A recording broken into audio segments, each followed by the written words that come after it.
அடுத்தபடியா, கடந்த கால் நூற்றாண்டா எல்லா தமிழகத்துல இருக்கிற எல்லா வீட்லயுமே, ஒரு அண்ணனா, தோழனா அத்தன பேரோட அன்பையும் சம்பாதிச்சிருக்கிற பிரபல நிகழ்ச்சி நெறியாளர் திரு கோபிநாத் அவர்களை வாழ்த்துரை வழங்க அன்புடன் அழைக்கிறேன். எல்லாருக்கும் வணக்கம். வேள்பாரி பேரே ஒரு ஆக்சுவலாக இங்கே ஒரு வீடியோ காட்டினப்ப பொதுவாக திரைப்படங்களில் வர்றப்போ அந்த ஒரு வைப் அதை பார்க்கலாம். அந்த பாரிங்கிற அந்த பேரை போட்டவுடனே இங்கிருந்து அந்த கைத்தட்டல் சொன்னிச்சு அவர் எந்த அளவு உள்ள ஊடுருவி இருக்கிறார் அப்படின்னு சொல்லிட்டு ரொம்ப மகிழ்ச்சி. ஒரு எழுத்தாளர் எந்த அளவு டெடிக்கேட்டடாக இருக்க முடியும் அப்படிங்கிறது, தமிழ் எழுத்தாளர்கள் பெரும்பாலும் டெடிக்கேட்டடாக தங்களுடைய பணிகளை செய்யக்கூடியவர்கள். 7 ஆண்டுகள் தொடர்ச்சியாக ஆய்வு செய்திருக்கிறார் சு வெங்கடேசன் அவர்கள். அதையும் தாண்டி மேற்கு தொடர்ச்சி மலைகளில் 20 ஆண்டுகள் 25 ஆண்டுகள் தொடர்ச்சியாக அதோடு தொடர்பு இருந்து இயற்கையோடு கூடிய வாழ்வு எப்படி இருந்தது என்பதை உள்வாங்கி கொண்டிருக்கிறார். இந்த புத்தகத்தில் இருக்கக்கூடிய ஆக்சுவலாக கடந்த 2 நாளாகவே மண்டையில் இதான் ஓடிக்கிட்டே இருந்துச்சு. அப்புறம் தான் ரொம்ப சந்தோஷமாக இருந்துச்சு. உள்ளே உட்காந்து பேசிட்டு இருந்தப்போ தான் சங்கர் சாரே சொன்னார், 2 நாளாக இதுதான் என் மண்டையில் ஓடிக்கிட்டே இருக்கு. சங்கர் சாருக்கு ரொம்ப நாளாக இதான் என் மண்டையில் ஓடிக்கிட்டே இருக்கும். அதனால் ஸோ என்ன பேசுகிறது, எதை பேசுகிறது, உள்ளே போனால் இதை பேசுவோம், அப்புறம் பார்த்தா இல்லை இதை பேசுவோம், அப்புறம் போனால் இதை பேசுவோம், அப்புறம் தான் தெரிஞ்சு எல்லாத்தையெல்லாம் பேசலாம் முடியாது, ஏதோ 4 விஷயம் பேசலாம் அவ்வளோதான். வந்தால் உள்ள ரஜினி சார் வந்து உட்காந்துருக்காரு. அடிக்கடி எப்போதாவது சந்திக்கிற போது பார்க்குற போது சொல்லுவார், நீங்கள் பேசுகிறதெல்லாம் நான் பார்த்துருக்கேன் கோபி, ரொம்ப நல்லா இருக்குது அப்படின்னு. அப்போல்லாம் ரொம்ப சந்தோஷமாக இருக்கும். ஆனால் அவர் பார்க்குறப்ப பேசுகிறதுங்கிறது பதட்டமாக இருக்குது. ஒரு குறிஞ்சி நிலத்தினுடைய ஓவராலாக சு வெங்கடேசன் அவர்களை நான் இந்த இடத்துல எப்படி பார்க்குறேன்னா, ஒரு டூரிஸ்ட் கைடாக ஒரு இடத்துல ஒரு ஒர்க் பண்ணுற மாதிரி ஃபீல் ஆகுது. பாரியின் கைகளை பிடித்து கொண்டு கபிலரும், கபிலரின் கைகளை பிடித்து கொண்டு பாரியும் நடக்கக்கூடிய அந்த குறிஞ்சி காடுகளில், மலைமுகடுகளில் கூடவே இருவரின் கைகளையும் பிடித்து கொண்டே நடக்கிறார் சு வெங்கடேசன். போதாக்குறைக்கு அத்தனை பேரையும் கூடவே அழைத்து செல்கிறார். இதுதான் அந்த பாம்பு. இந்த பாம்புக்கு ஒன்று இருக்கிறது. இதுதான் அந்த கொல்லி விதை. மீன் வேண்டுமா சொல், மயக்கம் வேணுங்கிறத மட்டும் எடுத்துப்போம், மீதி எல்லாம் மயக்கம் தெளிஞ்சோடனே தானாக உள்ளே போயிடும். அப்படி ஒவ்வொரு கதாபாத்திரத்துக்கும் ஒவ்வொன்றும். சில நேரங்களில் ஒரு குழந்தையிடம் கதை சொல்லும் அப்பாவை போல இருக்கிறது அவருடைய எழுத்து. பிள்ளைகள்கிட்ட கதை சொல்கிறப்ப இதுதான் கதைன்னு ஆரம்பிக்க மாட்டோம். ஒரு கதையை ஆரம்பிப்போம். அதுக்கப்புறம் அந்த கதை எப்படி டெவலப் ஆகும்னா, அந்த குழந்தை கேட்க கேட்க அதுலேருந்து ஒரு கதை வரும், அதுலேருந்து ஒரு கதை வரும்.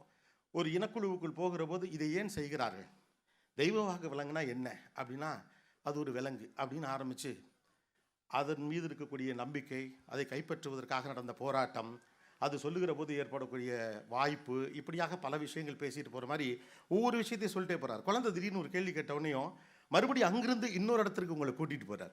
ஸோ அந்த எனக்கு என்ன, அந்த கட்டற்ற அவருடைய சுதந்திரம் ரொம்ப பிடிச்சிருந்துச்சு. ஒரு சுதந்திரமான மன உணர்வோடு ஒரு வீர காவியத்தை எழுதியிருப்பதெல்லாம் சாதாரண விஷயமே இருக்க முடியாது. இன்ஹிபிஷன்ஸே இல்லாமல் அதை அட்டன் பண்ணுறது அப்படிங்கிறது இருக்குல்ல, மையப்புள்ளிகளை இணைப்பது, ஒன்றோடு ஒன்று தொட்டு தொட்டு ஒரு தொடர் சங்கிலியை போல், ஒரு மாலை கட்டுவதை போல் நகர்த்தி கொண்டே போகிறார். ஒவ்வொரு கட்டத்தில் ஒவ்வொரு மாதிரி இருக்கார். ஒவ்வொரு கட்டத்தில் நம்மளை அழைச்சிட்டு போகிறார். ஒரு இடத்துல ரொம்ப சீரியஸ் ஆகிறார். எனக்கு ரொம்ப ஆச்சரியம் என்னென்னா, எப்படி ஒரு மனிதன் ஒரே ஒரு புத்தகத்துக்குள் தான் நினைக்கிற அத்தனையும் பேசியிருக்கிறார் என்பதுதான். அரசியல், நீதி, நிர்வாகம், அறம், கருணை, காதல், கலவி, காமம், வஞ்சனை, துரோகம், ஆத்திரம், எரிச்சல், கவிதை, இன்னும் என்னவெல்லாம் வேண்டும் உனக்கு எடுத்துக்கொள். ஒற்றை புத்தகம், 2 தொகுப்பு தான், வேணுங்கிறத எடுத்துக்க அப்படின்னு சொல்லி. இதில் ஒரு சூட்சுமம் இருக்கிறது. மிகச்சிறந்த ஒரு சூட்சுமக்காரராகத்தான் இந்த நூலாசிரியரை பார்க்க வேண்டியிருக்கிறது. இதில் எல்லா கதாபாத்திரமும் அவர் தான். இதில் எல்லா கதாபாத்திரமும் சு வெங்கடேசனே. பாரி அவர்தான், கபிலர் அவர்தான், நீலன் அவர்தான், எல்லோருமே அவர்தான், ஆதினி அவர்தான். அதில் வரக்கூடிய எல்லா பெயர்களும் வீடுகள் இருக்க இப்போ வச்சிருக்கோம் நம்ம பேர், எல்லா கதாபாத்திரமும் அவர்தான். ஒவ்வொரு கதாபாத்திரத்தையும் அவர் சொல்ல விரும்பும் ஒரு செய்தியை சொல்லுவதற்கு மிகச்சரியான இடத்தில் மிகச்சரியான அளவில் பயன்படுத்தி இருப்பது தான் அந்த புத்திசாலித்தர். மிக கடினமாக இந்த புத்தகத்தை இவர் உருவாக்கி இருக்கிறார் என்பதெல்லாம் தெரிகிறது. ஆனால் இந்த சூட்சுமத்தை கண்டுபிடிச்சு விட்டோம் நாங்கள் அப்படிங்கிறது தான். சில உங்கள் கதையில் வரக்கூடிய, உங்களுடைய வேள்பாரியில் வரக்கூடிய சில விலங்குகளுக்கென்று இருக்கக்கூடிய சில தனித்த குணம் போல சில உண்டு. சில எழுத்தாளர்களுக்கு, சில படைப்பாளிகளுக்கு இப்படி ஒன்று உண்டு. ஒரு விலங்கு பற்றி சொல்லுவாங்க. நான் ஒரு ஃபேண்டஸியான ஒரு அனிமல் பற்றி படிச்சிருக்கேன். அது கடிச்சிருச்சுன்னா, இல்லை அது நம்மளை பிடிச்சிருச்சுன்னா நாமளும் அதுவாகவே மாறிடுவோம். வேள்பாரி படிக்கிறவரும் வெங்கடேசன் ஆகிறார். எனக்கும் கற்பனை வரும். அந்த ஃபேண்டசிக்குள்ளே போகிற போது அழகால் அடித்து கொள்ளும் ஒரு பறவை, அது எப்படி ஆந்தை முகத்தோடு ஒரு மிருகம், இது என்னது, இது எங்கே இருக்குன்னு எனக்கு பெரும் சந்தேகம் வந்தது. நிறைய பேருக்கு நிறைய சந்தேகங்கள் இருந்திருக்கலாம். சந்தேகம் இருக்கிற போதெல்லாம் நானும் சற்றும் யோசிப்பதே இல்லை, சம்மந்தப்பட்டவருக்கே பேசிடுவேன். 20 ஆண்டுகளாக என்னால் ஒரு நிகழ்ச்சியை நடத்த முடிவதற்கான ஒரே காரணம் அதுதான். சந்தேகம் வந்தால் யோசிக்கக்கூடாது, சம்மந்தப்பட்டவங்கள்ட்ட கூச்சம் இல்லாமல் கேட்டேன். நேற்று அவருக்கே ஃபோன் பண்ணிட்டேன். இதில் வரக்கூடிய கதாபாத்திரங்களில் எதெல்லாம் உண்மை, எதெல்லாம் கற்பனை எனக்கே புரியலை சார் அப்படின்னு சொன்னால் மிக அற்புதமாக இருக்கிறது. என்னென்னா, கற்பனை என்று நாம் நினைத்து கொண்டிருக்கக்கூடிய பல்வேறு கதாபாத்திரங்களுடைய உண்மைத்தன்மை. கதாபாத்திரம் என்று சொல்லுவது நான் மனிதர்களை பற்றி மட்டும் சொல்லலை. அதில் வரக்கூடிய பாம்பிலிருந்து தொடங்கி பறவையிலிருந்து, மிருகத்திலிருந்து, மரத்திலிருந்து, செடியிலிருந்து, கொடியிலிருந்து, கொப்பிலிருந்து, கொம்பிலிருந்து. கொப்புனா என்ன, கிளைனா என்ன, கொப்பு தான் கொம்பாச்சாரெலாம் விளக்கம் கொடுத்துட்டு போகிறார். அப்பப்போ போய் இது எல்லாவற்றுக்கும் ஆனால் சங்க இலக்கிய பாடல்கள் வழியாக அப்படி ஒன்று இருந்ததை இவர் நிறுவுகிறார். அந்த காலகட்டம் எப்படிப்பட்டதாக இருந்திருக்கிறது அப்படிங்கிறது அதில் ஆச்சரியம். ஜஸ்ட் லைக் தட் ஒரு ஃபேண்டசி ஸ்டோரின்னு போகிறோம். அது குழந்தைக்கு கதை சொல்லுகிற போதும் விவரணையாக சொல்கிறதுன்னு ஒன்று இருக்குல்ல. அந்த பறவை எப்படிப்பட்டது, அதனுடைய தன்மை எப்படிப்பட்டது, அது என்னவெல்லாம் சொல்லும், அதை ஒட்டிய நம்பிக்கை என்ன, அதனுடைய சக்தி என்ன, சுண்டா பூனை எப்படின்னு ஒரு பூனை, குட்டி பூனைன்னு சொல்லிட்டு முடிச்சிருக்கலாம். மண்டையெல்லாம் ஓடுது அந்த பூனை. இப்போ அது எப்படி இருக்கும், ஒன்று வாங்கி வளர்த்துடலாமா, இப்போ எங்கேயும் கிடைக்குமா, பெட் ஷாப்பில் ட்ரை பண்ணுவோமா அப்படின்னு சொல்லிட்டு. ஆனால் அப்படிப்பட்ட ஒரு பூனை எதற்காக வளர்க்கப்பட்டது என்பதற்கான விவரணையும் அவர் சங்க இலக்கியத்திலிருந்து எடுத்திருக்கிறார். போதா குறைக்கு வாய் வழியாக வளர்ந்த இந்த கதையினுடைய பின்னணிகளையும் சேர்த்திருக்கார். கிரேட்டஸ்ட் மிக்சர் எவர். ஒரு ஃபுல் மீல்ஸ்ன்னு சொல்லுவாங்கள்ல, வாய் வழியாக வளர்ந்த கதையும் அதுக்குள்ளே இருக்கிறது. சங்கம் இருக்கிறது, சங்கத்தமிழிலிருந்து சங்க இலக்கியத்திலிருந்து பாடல்கள் சரியாக அதற்கான ஆதாரங்கள் கொண்டு வரப்பட்டிருக்கிறது. கீழடி போன்ற ஆய்வுகள் இதற்குள் சொல்லியிருக்கிறார்கள். இதுபோக போதா குறைக்கு இவர் 7 ஆண்டுகள் இவர் ஆய்வு செய்து வெளியிட்ட ஒரு ஆய்வு கட்டுரை. இது எப்படி வேணாலும் எடுத்துக்கலாம், இதை ஆய்வு கட்டுரை என்று எடுத்துக்கொள்ளலாம். ஆண்டர்பிரினர்ஷிப்புக்கான ஐடியாஸை சொல்கிற ஒரு புத்தகம்னு எடுத்துக்கலாம். போர் எப்படி இருக்கும் தெரியுமா தம்பி அப்படிங்கிறதுக்கான புத்தகமாக எடுத்துக்கொள்ளலாம். வீரனை போரால் வீழ்த்த முடியாது, உன்னால் வஞ்சகத்தால் வீழ்த்த முடியும், அதை வச்சு தான்டா நீ வீழ்த்த முடியும்னு சொன்ன வீர மரபாக இருக்கலாம். தனிநபர்கள் எப்படிப்பட்டவர்களாக இருக்கிறார்கள், மனிதர்கள் எப்படிப்பட்டவர்களாக இருக்கிறார்கள், அரசியல் என்ன பேசுகிறது என்று பல்வேறு கோணங்களில் பேசுகிறார். சில விஷயங்கள் இதில் எழுதி நான் எடுத்துகிட்டு வந்தேன். அது எல்லாத்தையும் இந்த மீடியா ஹவுஸஸில் ஒரு பெரிய பிரச்சனை உண்டு. நம்ம நிறைய பிளான் பண்ணிட்டு இருப்போம்ல, அதெல்லாம் அவங்க ஏற்கனவே ஏவியாக போட்டுருவாங்க. உட்காந்துக்கிட்டு எல்லா பேரையும் படித்து மனப்பாடம் பண்ணி, பரவாயில்ல மனப்பாடம் போனாலும் சொல்லிவிடுவோம் அப்படின்னு எழுதிட்டு வந்திருப்போம்ல, அதுக்காண்டியாவது நான் சொல்லணும். கஷ்டப்பட்டு எல்லா பேரையும் எழுதிட்டு வந்ததுக்காண்டியாவது அதை சொல்லணும். இதில் சில பேர் சொல்லப்படலை. அதில் ரொம்ப அழகான ஒரு பேர் சூழ்கடல் முதுவன் அப்படின்னு ஒரு பேர் உண்டு. ஒரு பிஸ்னஸ் எம்பையர் சூழ்கடல் முதுவன். எல்லாம் வளைச்சு பிடிச்சி அடிக்கிற அப்படின்னா ஆனந்த விகடனில் ஒரு முறை ஒரு வார்த்தை வந்தது. அப்போ ராக்கண்ணன் அவர்களிடம் கூப்பிட்டு அந்த வார்த்தைக்கான அர்த்தம் கேட்டேன். அதகளம் அப்படின்னு ஒரு வார்த்தை. சில வார்த்தைகள் அப்படியே பக்குன்னு மனசில் நிற்கும். அதகளம் அப்படின்னா அப்புறம் எனக்கு ஒரு விளக்கம் சொன்னார். அது உனக்கு எப்படி புரிய வைக்கிறது, அடித்து பிடிச்சி துவைச்சி தூக்கி போட்டு மிதிச்சு எல்லாம் சேர்ந்த கலவை அது அப்படின்னார். அதுபோல் சூழ்கடல் முதுவன் அப்படிங்கிற ஒரு வார்த்தை. அதே போல் இருக்கக்கூடிய ஒரு வானியல் அறிவு பெற்றவருக்கு அவர் வைத்திருக்கக்கூடிய பேர் திசைவேலர் என்றொரு பெயர். வேள்பாரியின் தோழன் நீலன் உங்களுக்கு தெரியும். அப்புறம் வாரிக்கையன், தேக்கன், உதிரன், இரவாதன், காலம்பன், முடியன், நீலன் மனைவி மயிலா. இந்த பேர் தான் எனக்கு மிக பிடித்த ஒரு பெயர். ஆதினியும் மயிலாவும் அவ்வளவு அழகாக பொருந்தும் பேராக இருக்கிறது. அதில் இன்னொரு, நான் இந்த பாத்திர படைப்புகளில் எந்த இடத்துலையுமே கேரக்டரைசேஷனை ஏற்றவோ இறக்கவோ இல்லை. ஆண் எப்படி வீரமும் ஆளுமையும் அறிவும் கொண்டவனாக காட்டப்படுகிறானோ, அதே போலத்தான் ஆதினியும் மயிலாவும் மற்றவர்களும் காட்டப்படுகிறார்கள். அவர்கள் சுதந்திரமானவர்களாக காட்டப்படுகிறார்கள். ஒரு தமிழ் பின்னணியிலிருந்து எழுதக்கூடிய, தமிழர் வாழ்வியலிலிருந்து எழுதக்கூடிய ஒருவருக்கு இயல்பாக அது அமைதல் ஒன்றும் ஆச்சரியம் கிடையாது, அப்படித்தான் வரும். ஆனால் அவர்கள் சுதந்திரமான மனிதர்களாகவும் இருந்திருக்கிறார்கள் அப்படின்னு சொல்லி கபிலர் வருகிறார், நீலனிடம் பேசுகிறார். பாரியை பற்றி பேசுகிற போது நீலன் சொல்லுகிற இடத்திலேயே வியந்து போகிறார். நீலனே இப்படி பேசுகிறானே, அப்போது பாரி எப்படி பேசுவான்? அடுத்து மயிலா பேசுகிற போதெல்லாம் மயங்கி போகிறது கதை. பாரியை சந்திக்கலாமா வேண்டாமா என்ற ஒரு சந்தேகமே வரக்கூடிய அளவுக்கு பாரி பற்றி பேசுகிறது. எனக்கு ஒரே சந்தோஷம் என்னென்னா, எப்போதுமே இந்த முதல் வரியோடு நம்முடைய வாழ்க்கை பல நேரங்களில் முடிந்து விடுகிறதோ அப்படின்னு தோணும். வாழ்க்கையில் பல சிக்கல் அப்படி தான், முதல் வரியோடு முடிந்து போகும். நமக்கு பாரி அப்படின்னா என்ன, வேள்பாரிங்கிறத இப்போ தான் நம்ம தெரிஞ்சுக்கிறோம். முல்லைக்கு தேரின்தான் பாரி. இந்த ஒத்த வரியை 2 மார்க்குக்காக படித்த இடத்துல, இந்த ஒத்த வரியை 2 மார்க்குக்காக படித்த இடத்துல, அவன் கருணை மட்டும் கொண்டவன் அல்ல, அவன் ஒரு மாவீரன். இயற்கையின் மீது அன்பின் மீதும் அவ்வளவு கொண்டவன். மக்களின் சுதந்திரத்திற்காகவும் அவர்களுடைய மனதுக்காகவும் அவர்களுடைய நேர்மைக்காகவும் வாழ்ந்த ஒரு மாபெரும் மனிதன். அஞ்சா நெஞ்சன், ஒரு பெரிய போர் வீரன் அப்படிங்கிற எல்லாத்தையும் கொண்டு வந்து சேர்த்ததுன்னு இருக்குல்ல, ஆக்சுவலாக ஒரு சமூகம் வளர வளர அது அடுத்த கட்டத்தை நோக்கி நகரணும், முதல் வரியை தாண்டி நகரணும். நமக்கு இது பெரும் சிக்கல். உலகத்திலேயே அதிக மக்கள் தொகை கொண்ட நாடு எதுன்னு கேட்டால் பட்டு நம்ம இப்போ இந்தியான்னு சொல்லி ஆனால் இப்போ நம்ம ஃபஸ்ட் பிளேஸில் இருக்கிறதுனால அடுத்த இடம் அப்படின்னம்னா எல்லாருமே சொல்லிவிடுவோம் சீனா, ஏன்னா ஏற்கனவே ஃபஸ்ட்டில் இருந்தான். ஓகே, 3வது யாருன்னு கேட்டோம்னா 30 பேரில் 3 பேருக்கு தெரிஞ்சால் பெருசு, நம்ம அடுத்து தாண்டி போகவே மாட்டோம், ஏன்னா நமக்கு தேவையில்லை. 4வது அதுக்கு நமக்கு சம்மந்தமே இல்லைன்னு. ஆனால் ஒரு சமூகம் அடுத்த கட்டத்தை நோக்கி நகரன்னா முதல் கட்ட தகவலை தாண்டி போகணும். இந்த மாதிரியான புத்தகங்கள் அந்த மாதிரி அடுத்த கட்ட நகர்வை நோக்கி நகர்த்துவது தான் ரொம்ப முக்கியமாக இருக்கிறது. ஏற்கனவே பிரபலமாக இருக்கக்கூடிய வரலாறை தாண்டி சிலருடைய வரலாறை எடுத்து சொல்லுகிற போது ஏற்படுகிற நம்பிக்கையை இது விதைத்திருக்கிறது. பாரி என்பது பெயர் அல்ல, அது ஒரு நம்பிக்கை, அது ஒரு குறியீடு, அது ஒரு அடையாளம், அறத்தின் அடையாளம், அன்பின் அடையாளம், இயற்கை என்னும் கொடையை எப்படி பயன்படுத்த வேண்டும் என்ற ஒரு நெறிக்கான ஒரு அடையாளம். அதே போல் ஒரு படத்தில் பஞ்ச் டயலாக் வைக்கிறதுலாம் உண்டு. புத்தகம் முழுக்க பஞ்ச் டயலாக்ஸ்னு சொல்ல முடியாததை பஞ்ச் வரிகளாக வைத்து கொண்டிருப்பது. அதான் நான் சொன்னேன், இந்த புத்தகத்தை அவர் வெவ்வேறு விஷயங்கள் அணுகியிருக்கார். குழந்தைக்கு கதை சொல்லுவது போல தான் அது எனக்கு இருக்குது. அவருக்கு திடீர்னு ஒரு விஷயத்தை சொல்கிறதுக்கு ஒரு ஆள் தேவைப்பட்டால் அதுக்கு ஒரு கேரக்டர் அங்கே வந்துடுறார். அந்த கேரக்டர் அதை பேசும். அந்த கேரக்டருக்கு அதுக்கான டைனமிக்ஸையும் அவர் பில்ட் பண்ணிடுறார். எதையொன்றையும் தேவையாக மாற்றுவது தான் வணிகம். எதில் எழுதியிருக்குது? வரலாறு பேசுகிற ஒரு புத்தகத்துக்குள்ளே இருக்கிற வார்த்தை எதையொன்றையும் தேவையாக மாற்றுவது தான் வணிகம். ராத்திரி 2 மணிக்கு ஃபோனை போட்டு பிரியாணி தின்னா தான் இட்ஸ் அ பிளெஸ்ன்னு ஃபீல் பண்ணுற ஒரு உலகத்துக்கு செய்தி 2000 வருடத்திற்கு முன்பிருந்து வருகிறது. The most contemporary. ஒரு எழுத்து ரெலவெண்ட்டாக இருக்கணும், காலத்தை கடந்து அந்த காலத்தோடு அது தொடர்பு படுத்தணும். சமகால மனிதர்களின் உளவியலையும் அதன் சிக்கலையும் அவர்களுடைய வணிகத்தையும் அவருடைய வாழ்க்கையும் அவருடைய அரசியலையும் அது தொடர்பு படுத்த வேண்டும். புத்தகம் முழுக்க அப்படியான கருத்துக்கள் தான் விரவி கிடக்கிறது. அதைத்தான் இந்த புத்தகத்துடைய சூட்சமமாக நான் பார்க்கிறேன். ஒரு மேலாண்மை புத்தகம் என்று கணக்கில் எடுத்துக்கிட்டோம்னா இது ஒரு மேலாண்மை புத்தகம். அரசியல் புத்தகம் எடுத்துக்கிட்டால் அரசியல் புத்தகம். எல்லாத்தையும் தாண்டி இது சு வெங்கடேசனின் புத்தகம். எல்லாரும் சு வெங்கடேசனாக இருப்பதால். ஸோ இதில் இருக்கக்கூடிய முக்கியமான இந்த இது எனக்கு ரொம்ப பிடிச்சிருந்துச்சு. இன்றைக்கி இருக்கக்கூடிய கன்சூமரிக் ஆட்டிடியூடில் ஒரு மாலுக்கு நம்ம போகிறப்போ எதை வாங்கணும்னு போகிறோமோ அதை தவிர மீதி எல்லாத்தையும் வாங்கிட்டு எதை வாங்க போனோமோ அதுக்காக பணம் இல்லாமல் திரும்ப வந்து நாளைக்கு போவோமான்னு கேட்குற ஒரு ஊரில் இந்த வார்த்தை எனக்கு ரொம்ப முக்கியமானதாக படுகிறது. அதை வாரன் பஃபெட் தான் சொல்ல வேண்டும் என்ற அவசியம் இல்லை.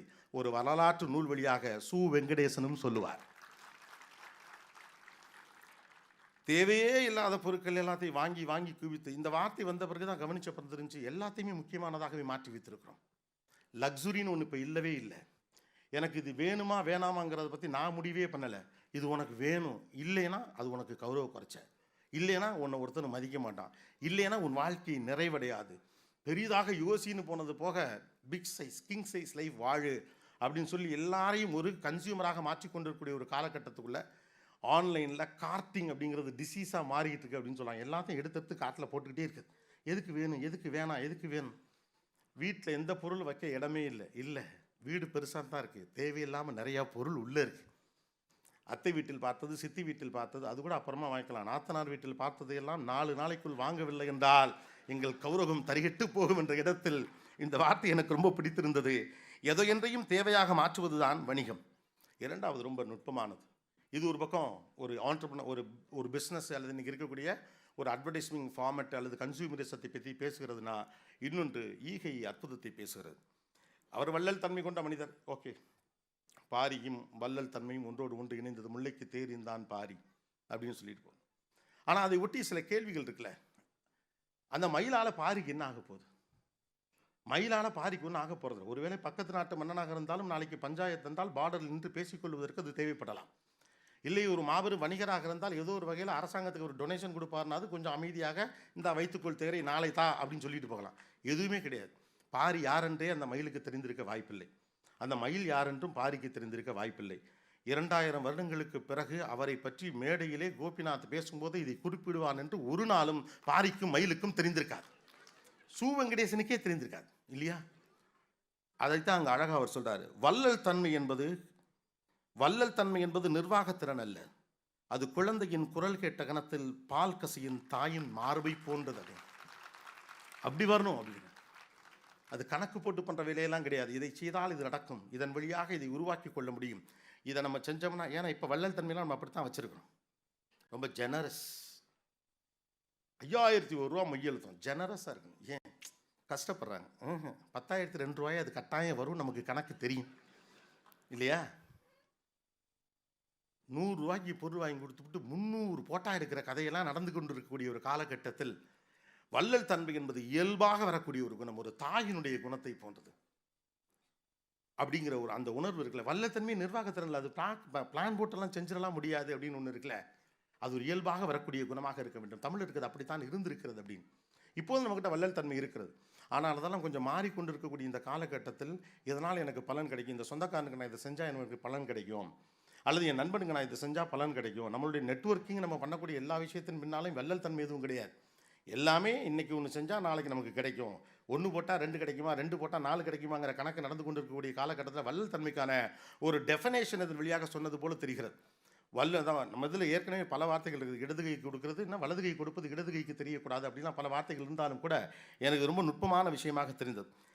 3வது, தீமையை கனப்பொழுதில் மாற்ற முடிகிற வல்லமை வார்த்தைகளுக்கு உண்டு. அடே அப்பா, எனக்கு அது ரொம்ப பர்சனலாக கனெக்ட் ஆச்சு. நிறைய வார்த்தைகளை கோர்த்து ஒரு நிகழ்ச்சியை நடத்தும் வேலை எனக்கு உண்டு.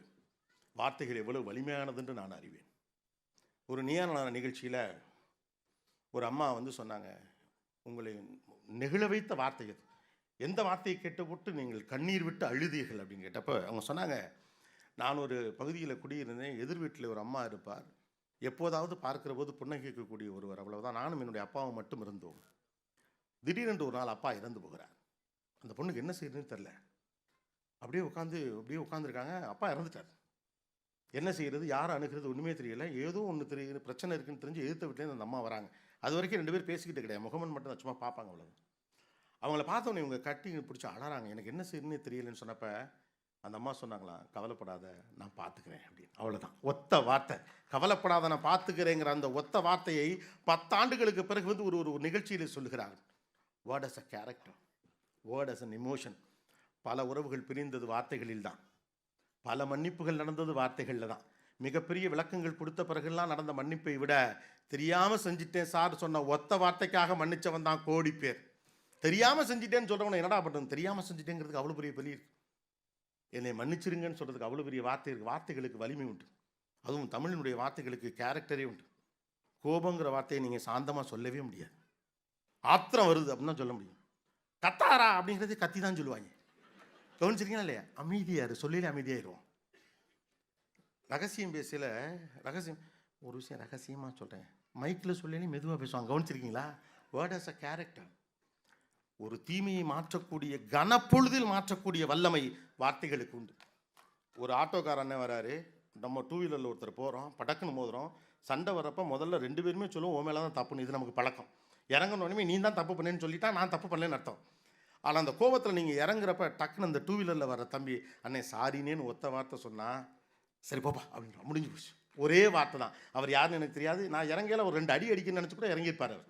ஒத்த வார்த்தை தான். 10 ஆண்டுகளாக விரோதம், 15 ஆண்டுகளாக பேச்சுவார்த்தை இல்லை. ஏதோ ஒரு கல்யாண வீட்டில் புது நிகழ்ச்சியில் 2 குடும்பமும் சந்திக்கிறது. நீ செத்தா நான் வரமாட்டேன், நான் செத்தா நீ வரக்கூடாதுன்னு சொல்லக்கூடிய ஒரு வாழ்க்கை முறைக்குள் சண்டைக்குள் இருந்த குடும்பம். 2 பேருக்கு நேருங்க தான் சந்திச்சு விட்டாங்க. என்ன பண்ணுறதுன்னு தெரியல. இந்த பக்கத்தில் இருக்கவர் அவர் எப்படி எதிர்கொள்றதுன்னு தெரியாமல் நல்லா இருக்கியான்னு ஒரு வார்த்தை கேட்டுவிட்டார். அவ்வளோதான். கட் பண்ணோம்னா பந்தியில் 2 பேரும் கறிச்சோறு சாப்பிட்டுக்கிட்டு இருக்காங்க. ஆமாம், 15 வருஷத்துக்கு முன்னால் நம்ம எதுக்குடா சண்டை போட்டோம்? சண்டை எதுக்கு போட்டோம்னே தெரியல. ஒத்த வார்த்தை பேசி முடிச்சுட்டு போயிடுச்சு. நல்லா இருக்கியாங்கிற ஒரு வார்த்தை நிச்சயமாக மாற்றும்.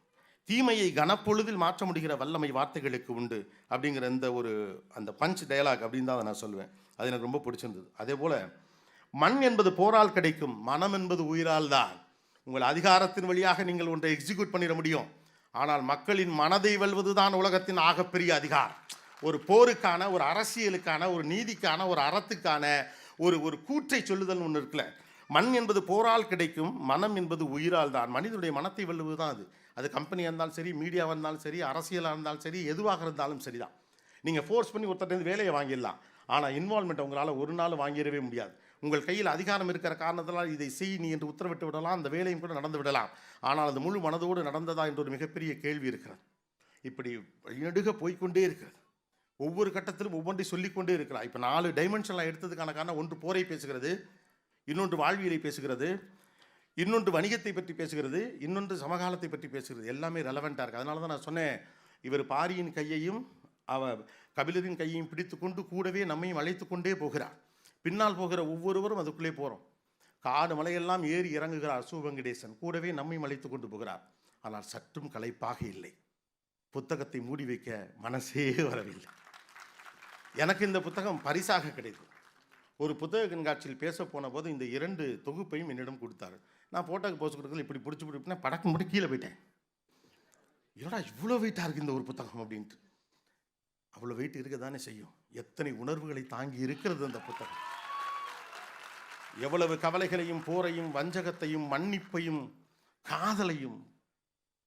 ஐயோ, பெரிய காதலை இவ்வளோ அழகாலாம் சொல்லிடலாம் ரொம்ப நாளாச்சு சார். ஓகே, ரொம்ப மகிழ்ச்சி இந்த மாதிரியான நிகழ்ச்சியில் வந்து பேசுவதற்கான வாய்ப்பு கிடைத்ததற்கு. மற்றவர்களும் பேசுவதற்கான எனக்கு ஒரு 20 நிமிடம் கொடுத்துருந்தாங்க. ஸோ அதனால் இதோட இந்த இடத்துக்கு வரணும்னு. பட் எனக்கு ரொம்ப மகிழ்ச்சியான விஷயம் இதோடைய ஓவியங்கள். ஐயா மணியன் செல்வன் அவர்களுக்கு உண்மையிலேயே, ஏன்னா இனிமே என்ன வேணாலும் வரட்டும், ஏஐ வரட்டும், இதெல்லாம் வரட்டும், இந்த ஸ்ட்ரோக்கை யாராலையும் கொண்டு வர முடியுமான்னு எனக்கு தெரியல. கண் முன்னால் வந்து நிற்கிறாள் ஆதினி. ஒவ்வொருத்தரும் கண் முன்னால் வராங்க. பாரி அந்த லுக் அண்ட் ஃபீல் பாருங்க. இவர் எப்படி இருப்பார்னு எப்படி இது பண்ண முடியும்?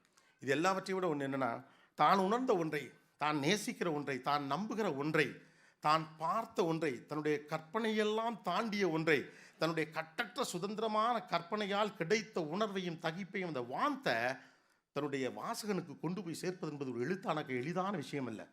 அது மிக இயல்பாக வாய்த்திருக்கிறது சு வெங்கடேசன் அவர்களுக்கு. வாழ்த்துக்கள் சார். பாரியின் வாசகர்களுக்கு நன்றியும் வாழ்த்துக்களும். நன்றி.